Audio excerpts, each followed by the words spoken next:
Dabur ortho Ayurvedic oil और capsule, अब दर्द भी घुटने टेकेगा।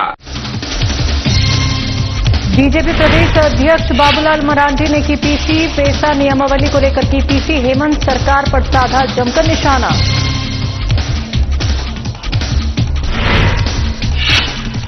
झारखंड हाईकोर्ट के 17वें चीफ जस्टिस हुए retired. Chief justice Tarlok Singh Chauhan हुए सेवानिवृत्त। हाईकोर्ट के जजों ने दी भावभीनी विदाई।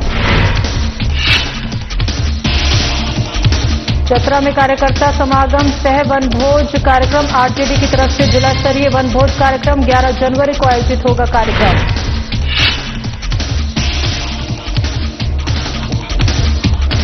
सांसद ढुल्लू महतो पर बढ़ते विधायक जयराम महतो। सांसद ढुल्लू महतो पर बेनाम संपत्ति होने का लगाया आरोप। बेनामी संपत्ति के खिलाफ जांच की उठाई मांग।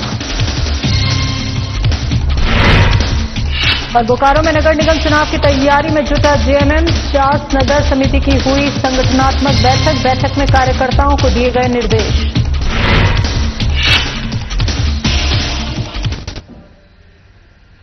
नमस्कार, झारखंड की खबरों में आपका स्वागत है। मैं हूं आपके साथ शैलजा त्यागी। तो मुख्यमंत्री हेमंत सोरेन ने कांके रोड मुख्यमंत्री आवास कार्यालय में अधिकारियों के साथ 18 से 26 जनवरी तक प्रस्तावित दावोस एवं यूनाइटेड किंगडम दौरे की तैयारियों को लेकर समीक्षा बैठक की। बैठक के दौरान मुख्यमंत्री ने अधिकारियों के बीच दौरे से संबंधित विभिन्न महत्वपूर्ण पहलुओं पर चर्चा की। अधिकारियों ने अवगत कराया कि उनके नेतृत्व में झारखंड से 11 सदस्यीय प्रतिनिधिमंडल दावोस में आयोजित विश्व आर्थिक मंच की वार्षिक बैठक में सहभागिता करने जा रहे हैं। ये पहला अवसर होगा जब झारखंड का प्रतिनिधिमंडल वर्ल्ड इकोनॉमिक फोरम जैसे वैश्विक मंच पर भाग लेगा।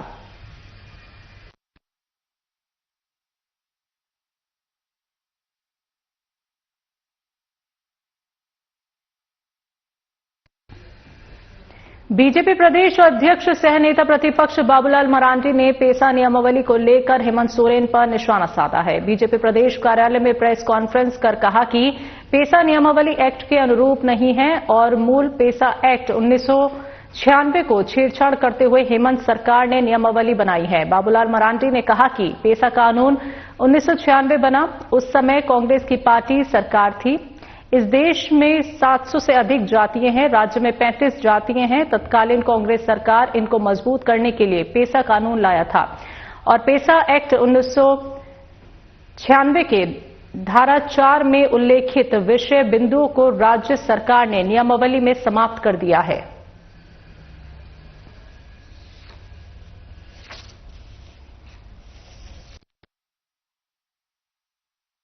तो वो है मामला कि पंचायत उपबंध अधिनियम 1996, जिसको शॉर्टकट में लोग पेशा बोलते हैं, और ये कानून 1996 में बना था। उस समय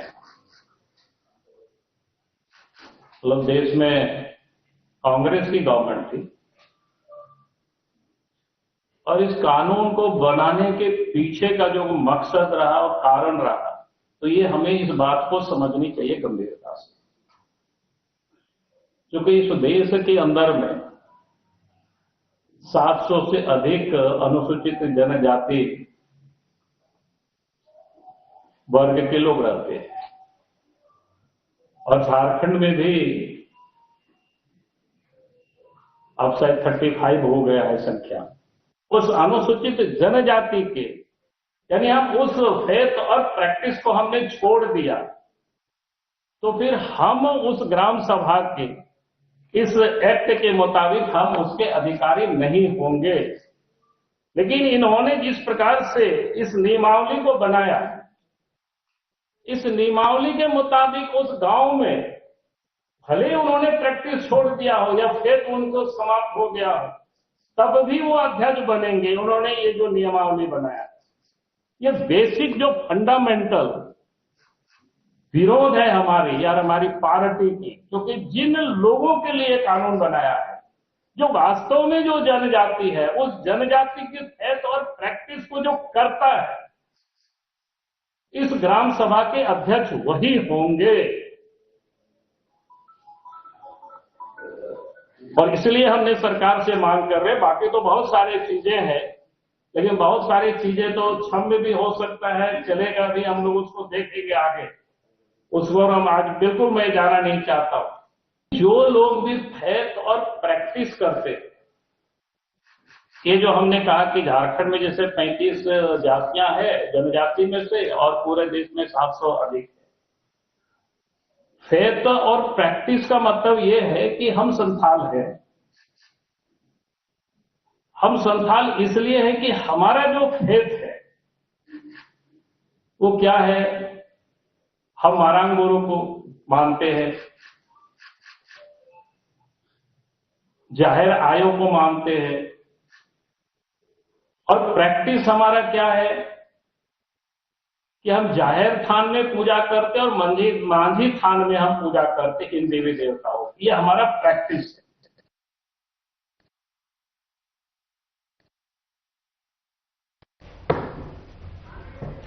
झारखंड हाईकोर्ट के 17वें चीफ जस्टिस तरलोक सिंह चौहान 8 जनवरी 2026 को रिटायर हुए। इस मौके पर हाईकोर्ट के जजों द्वारा उन्हें भावभीनी विदाई दी गई।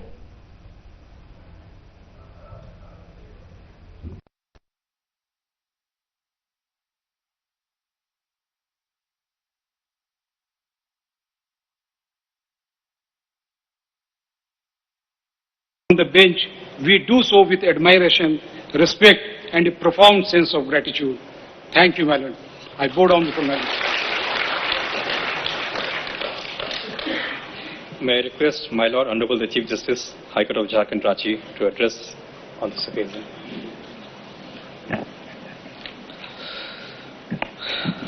My esteemed brothers and sister judges and their respective family members, including my family members, Mr. Rajiv Ranjan, Learned Advocate General, and his team of advocates, Mr. Prashant Pallav, Learned Additional Solicitor General of India and his team, Mr. Rajendra Krishna, Chairman, Jharkhand State Bar Council, Mrs. Ritu Kumar, President, Advocates Association and other office bearers, Learned Registrar General and other registrars, Learned Senior Advocates and other learned advocates, my long-term time friend from Shimla, Mr. Bimal Gupta, Senior Advocate, my esteemed father-in-law, Shri Gurdev Singh Bindra, my brother-in-law, Charandeep Singh, my bhabi, Ms. Manmeet Bindra, my official staff who have travelled all the way from Himachal, Mr. Anil, Mr. Rajkiran, Mr. Kablesh, the respective families, other officers and staff of this High Court, ladies and gentlemen. As I stand before you today, words feel almost too small to carry the depth of emotion I feel. The generous tributes and affectionate words shared have touched me deeply, and I receive them with full heart and profound humility. As I reflect upon my tenure as Chief Justice, I do so with assurance that I have endeavoured to discharge my duties strictly in accordance with my oath I solemnly undertook to uphold the Constitution of India, to act without fear or favour, affection or ill will, and to do justice to all manner of people. The oath was not ceremonial. It was a daily commitment, a constant reminder that judicial authority is a sacred trust. I may not claim any infallibility, for judges are human, and the law itself evolves through dialogue and correction. Yet I do affirm that every decision was taken independently, guided solely by law, reason, and conscience, uninfluenced by extraneous considerations. If during my stewardship the institutional confidence in this court has been preserved or strengthened, I consider my mission fulfilled. As I lay down the office of the Chief Justice of the High Court of Jharkhand, I do so with humility in spirit, gratitude in heart, and contentment of conscience. The privilege of serving this august institution has been the highest honor of my professional life, and the responsibility that accompanied it was borne with reference, restraint, and unwavering fidelity of constitutional duty. This moment marks not just the end of a career, it marks the closing of a chapter written with dedication, sacrifice, challenges, and grace.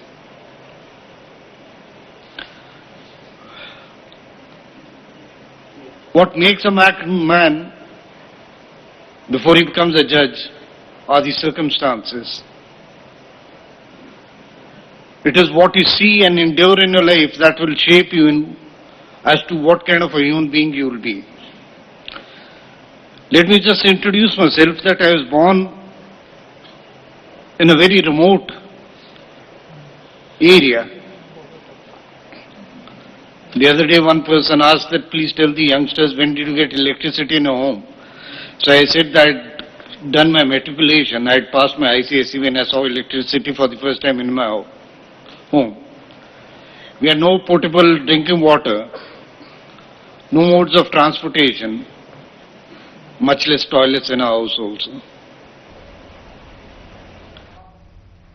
Chatra में राष्ट्रीय जनता दल की तरफ से आगामी 11 जनवरी को एक भव्य जिला स्तरीय कार्यकर्ता समागम सह वनभोज कार्यक्रम का आयोजन किया जा रहा है। ये कार्यक्रम शहर स्थित सेलिब्रेशन होटल में आयोजित होगा। ये जानकारी पूर्व मंत्री सत्यानंद भोक्ता ने प्रेस कॉन्फ्रेंस में दी। उन्होंने बताया कि समागम में मंत्री संजय प्रसाद यादव, मंत्री डॉक्टर इरफान अंसारी, आरजेडी के प्रदेश अध्यक्ष सह हुसैनाबाद विधायक संजय सिंह यादव, चतरा लोकसभा के पूर्व प्रत्याशी सुभाष प्रसाद यादव, आरजेडी के प्रधान महासचिव सह पूर्व मंत्री सत्यानंद भोक्ता, पूर्व मंत्री सुरेश पासवान, विश्रामपुर विधायक नरेश सिंह, सुनील साहू, रश्मि प्रकाश, रंजन यादव, अनीता यादव शिरकत करेंगे। इनके अलावा भारी संख्या में आरजेडी नेता कार्यकर्ता शामिल होंगे।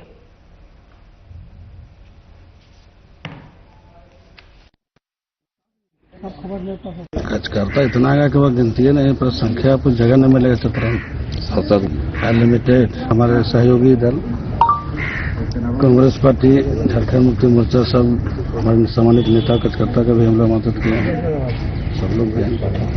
देखिए, प्रत्येक साल का भांति राष्ट्रीय जनता दल परिवार की ओर से चतरा सेलिब्रेशन होटल में 11/1/2026 को कार्यकर्ता समागम एवं वनभोज के कार्यक्रम रखा गया है। और इस कार्यक्रम में मुख्य रूप से हमारे प्रदेश अध्यक्ष संजय प्रसाद यादव जी और माननीय मंत्री संजय सिंह यादव और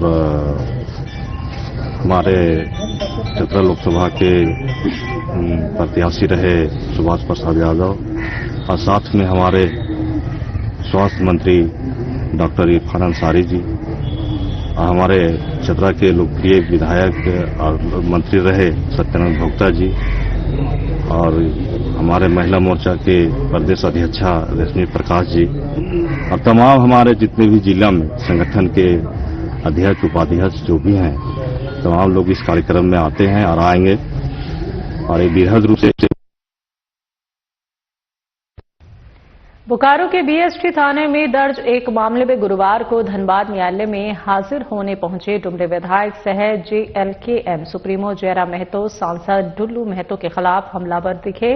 जयराम महतो ने कहा कि सांसद के पास 40,000 करोड़ रुपए की बेनामी संपत्ति को लेकर सुप्रीम कोर्ट में याचिका दायर हुई है।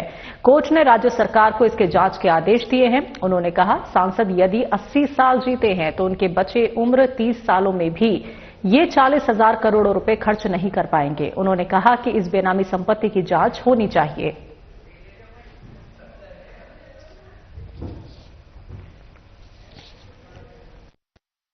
लोकसभा चुनाव के समय जो सभा के बाद हम लोग वहां से निकल गए थे तो उस पर एक केस हुआ था और उसी केस के सिलसिले में आज न्यायालय आना हुआ। क्या आचार संहिता से जुड़ा हुआ? नहीं, हमारे कई साथियों पर आरोप लगा था कि हमको वहां से भगा दिया गया था। जो लोकसभा चुनाव में बहुत बड़ा एक फिल्मी अंदाज में एक वाकया घटित हुआ था, तो उसी का प्रकरण है। आगामी चास नगर निगम चुनाव की तैयारियों को लेकर झारखंड मुक्ति मोर्चा चास नगर समिति की एक महत्वपूर्ण संगठनात्मक बैठक चिरा चास स्थित फार्म हाउस में संपन्न हुई। बैठक की अध्यक्षता चास नगर अध्यक्ष प्रमोद तापड़िया ने की। बैठक के मुख्य अतिथि झामुमो बोकारो महानगर अध्यक्ष मंटू यादव ने कार्यकर्ताओं में जोश भरते हुए कहा कि आगामी नगर निगम चुनाव में झामुमो का परचम चास में फहराना तय है। उन्होंने कहा कि पार्टी के प्रत्येक कार्यकर्ता को आज से ही चुनावी मोड में आकर पूरी ताकत के साथ मैदान में उतरना होगा। सभी विंग के पदाधिकारी सक्रिय भूमिका निभाएं और मुख्यमंत्री हेमंत सोरेन सरकार की जन कल्याणकारी योजनाओं को घर घर तक पहुंचाने का कार्य करें।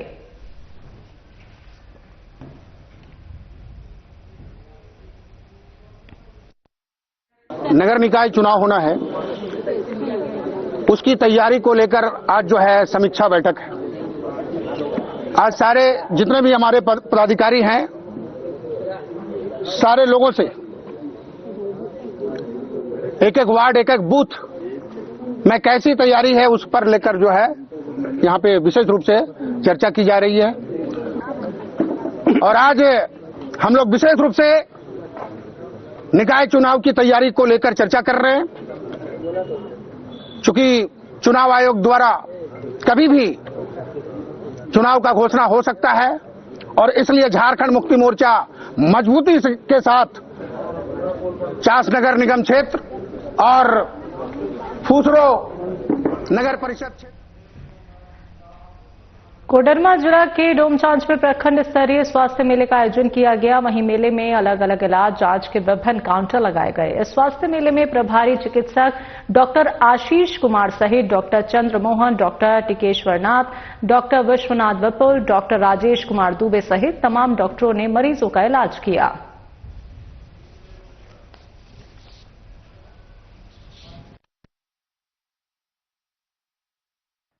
मौजूद हैं कोडरमा जिले के डोमचांच रेफरल अस्पताल के, और आपको बता दें कि यहाँ पे प्रखंड स्तरीय स्वास्थ्य मेले का आयोजन किया गया है। लगातार जो है वो प्रखंड डोमचांच प्रखंड ही नहीं, उसके अलावे भी अन्य सटे प्रखंडों से भी लगातार जो है वो लोग अपने इलाज कराने के लिए, जांच कराने के लिए पहुंच रहे हैं। हमारे साथ यहाँ पे जो रेफरल अस्पताल के डॉक्टर हैं आशीष जी हैं, उन बात करते जानते हैं कि तमाम प्रकार के आज जो मेला आयोजन हुआ है उसमें कौन कौन सी जाँचें हो रही है और किस प्रकार से लोग जो है वो पहुंच रहे हैं और अपने समस्याओं का निराकरण करवा रहे हैं। कौन कौन से डॉक्टर यहाँ पे कैंप में मौजूद है शिविर में? जी, ये झारखंड सरकार के आदेशानुसार 6 तारीख से 10 तारीख तक पूरे झारखंड के हर एक प्रखंड में मेला लगना है।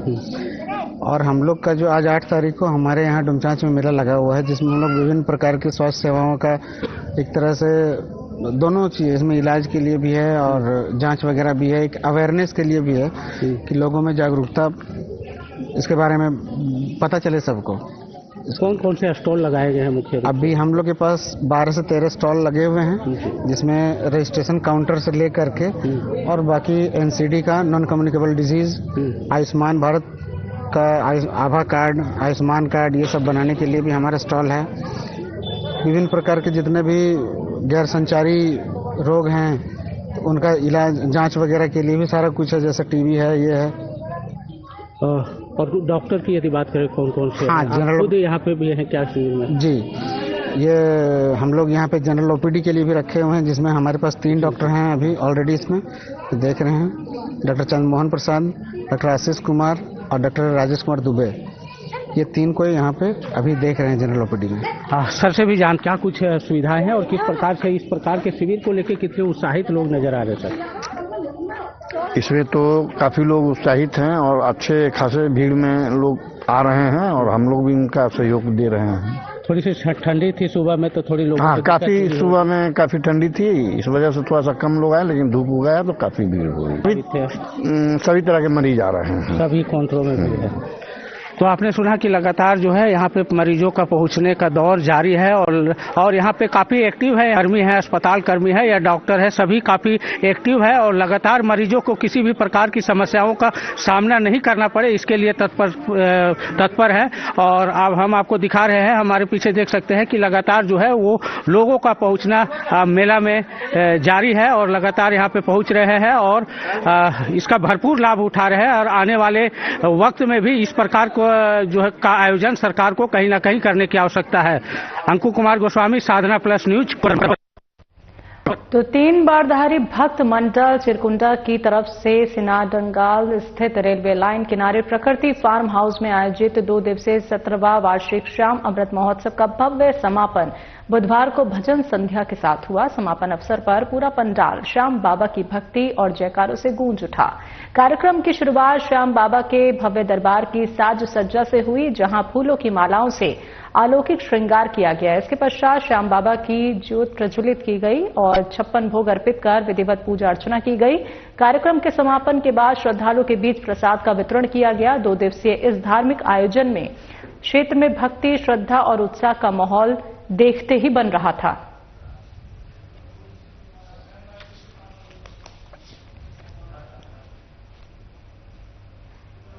तो सिखों के 10वें गुरु सर्वशादानी गुरु गोविंद सिंह जी के प्रकाश पर्व के पावन अवसर पर गुरुवार को कुमार ध्रुवी बाजार स्थित गुरुद्वारा साहिब से भव्य नगर कीर्तन निकाला गया। नगर कीर्तन में सिखों के पवित्र धर्म ग्रंथ श्री गुरु ग्रंथ साहिब जी को सुसज्जित वाहन में विराजमान कर नगर भ्रमण कराया गया, जिसकी अगुवाई पंच प्यारों ने की। नगर कीर्तन के दौरान महिला और पुरुष श्रद्धालु गुरुबाणी और शबद कीर्तन का गायन करते हुए पूरे श्रद्धा भाव से चलते रहे। इस भव्य आयोजन में कुमार ध्रुवी, निरसा, मुगमा, मैथन, चिरकुंडा, पंचेत, बराकर, कुल्टी सहित आसपास के क्षेत्रों से सैकड़ों सिख श्रद्धालुओं ने भाग लिया।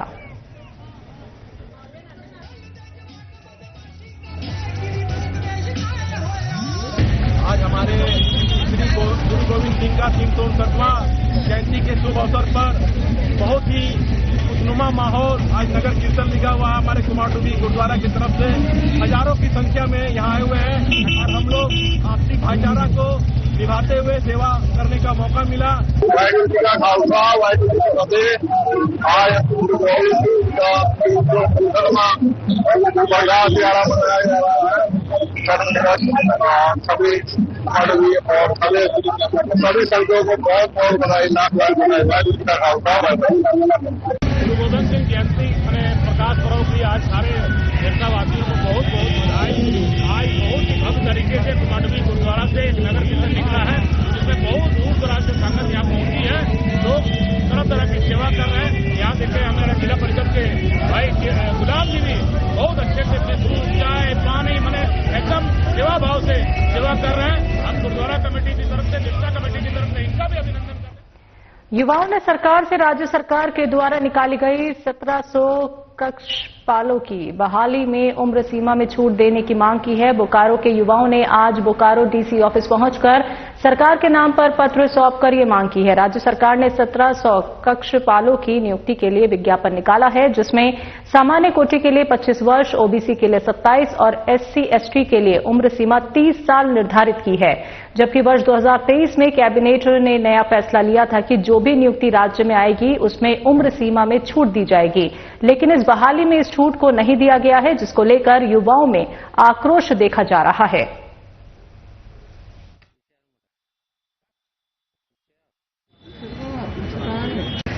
सरकार द्वारा एक रिक्ति निकली गई है, जिसमें 1700 वैकेंसी है, जिसमें हम लोग उम्र सीमा को छूट की आवेदन लेकर हम लोग आज डीसी ऑफिस आए थे। इसमें से जनरल को 25 साल दिया गया है, ओबीसी को 27 और ST/SC को 30 साल, जो कि 2023 में कैबिनेट में पास हुआ था कि उम्र में जो भी वैकेंसी अभी निकलेगी उसमें हम लोग छूट देंगे। तो जमशेदपुर में मिथिला सांस्कृतिक परिषद ने भारत की महामहिम राष्ट्रपति द्रौपदी मुर्मू को मैथिली भाषा को सम्मान देने के लिए धन्यवाद ज्ञापन पत्र भेजा है। परिषद ने संविधान दिवस के अवसर पर मैथिली भाषा और संस्कृति को मिले सम्मान को ऐतिहासिक बताया। तो मिथिला सांस्कृतिक परिषद भारतीय संविधान की 8वीं अनुसूची में शामिल मैथिली भाषा के गौरव को राष्ट्रीय स्तर पर सम्मानित किया गया। इससे देश भर में रहने वाले मैथिली समाज के लोगों ने गर्व और उत्साह का माहौल है। इसकी खुशी का इजहार स्वरूप परिषद ने लोगों के बीच लड्डू भी भेंट किए। परिषद ने अपने पत्र में ये भी कहा कि मैथिली भाषा महान कवि विद्यापति की भाषा है, जिसकी समृद्ध साहित्यिक परंपरा रही है। वर्ष 2003 में मैथिली को संविधान की 8वीं अनुसूची में शामिल किया गया था, जिससे इसे आधिकारिक पहचान मिली।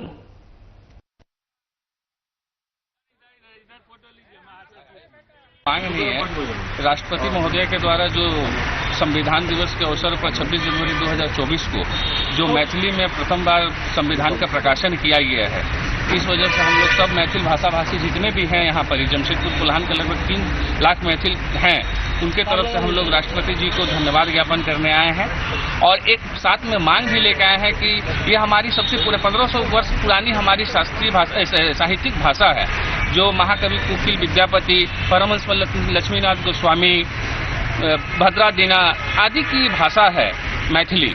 तो हम लोग चाहेंगे, सरकार से एक मांग भी रखे हैं साथ में कि इसको शास्त्रीय भाषा का दर्जा भी दिया जाए। टाटा मोटर्स के पूर्व कर्मचारी और समाज सेवी बंटी सिंह ने यूनियन के महामंत्री आरके सिंह के खिलाफ खुलकर मोर्चा खोल दिया है। सोशल मीडिया पर जारी एक वीडियो में बंटी सिंह ने आरके सिंह पर गंभीर आरोप लगाए। उनका कहना है कि आरके सिंह के कार्यकाल में मजदूरों की आवाज उठाने वाले नेताओं को लगातार निशाना बनाया गया और कई लोगों को अपनी नौकरी तक गंवानी पड़ी। बंटी सिंह ने आरोप लगाया कि यूनियन की आड़ में मजदूरों के अधिकारों का दमन किया जा रहा है। बंटी सिंह और उनके समर्थकों ने टेल्को थाना पहुंचकर प्रदर्शन किया और पूरे मामले की निष्पक्ष जांच की मांग की है।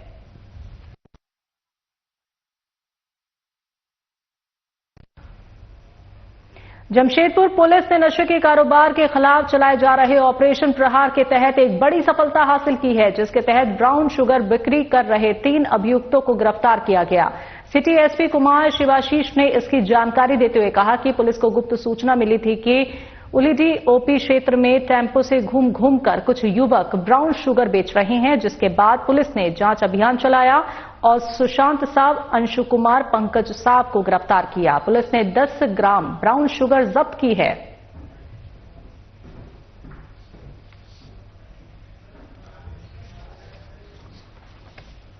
एसपी सर के आदेशानुसार ऑपरेशन प्रहार चलाए जा रहे हैं, जिसमें ड्रग्स के ऊपर हम सख्त कार्रवाई कर रहे हैं। उसी में हमें कल सूचना मिली थी कि एक टेम्पो में 3 लड़के बैठ जा रहे हैं मानगो और ओलीडी क्षेत्र में, और वो लोग जाके ड्रग्स को छोटी छोटी पुड़िया करके बेच रहे हैं। इसी को देखते हुए एक व्हीकल चेकिंग लगाई गई थी और एक सामने से ऑटो आ रहा था जो हमें देख के गाड़ी मोड़ने लगा था, जिसका हमने पीछा किया और जब उसको डिटेन किया गया। झारखंड की खबरों में अभी के लिए इतना ही। मुझे दीजिए इजाजत। नमस्कार।